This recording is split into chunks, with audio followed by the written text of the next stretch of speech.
have the varieties of antelopes in this area.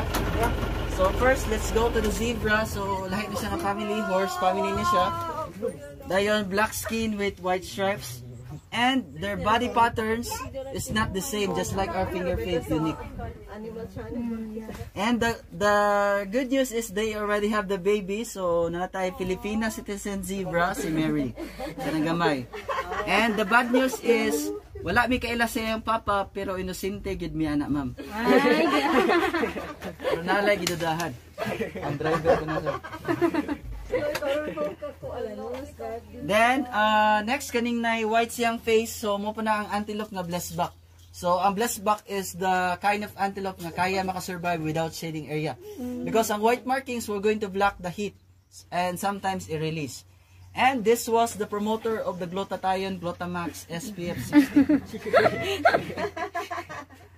Then, luyo sa blessback, ang ato pong wildebeest.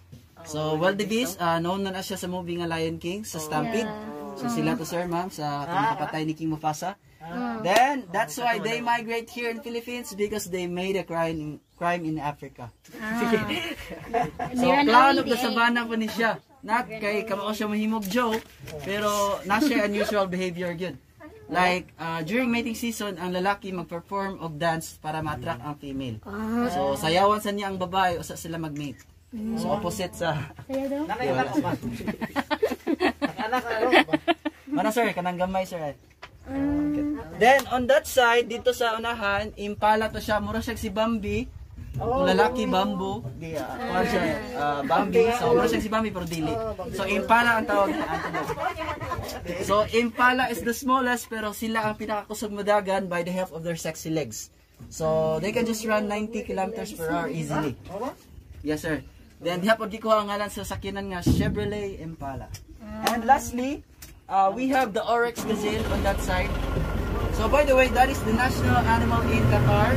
And the logo of the airways of the Qatar. Ano siya? Oh, yeah. So, I would like you to meet the long-lost brother of James Bond, the cousin of James Reed, and the playmate of James Yap, si James Book. So, Oryx gazelle. So, in 1 year, these antelope can survive without drinking water.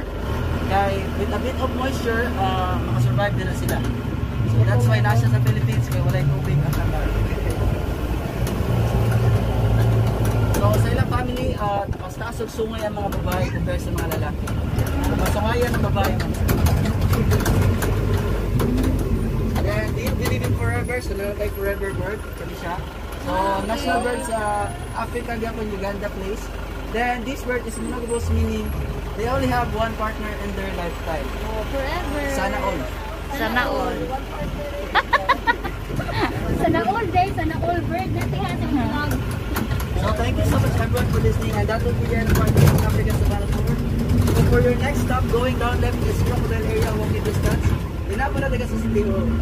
And sa right side is the crocodile, the African lions. African lions at ako. And don't forget to watch Bird Show 1:45 p.m. in the afternoon. And thank you so much.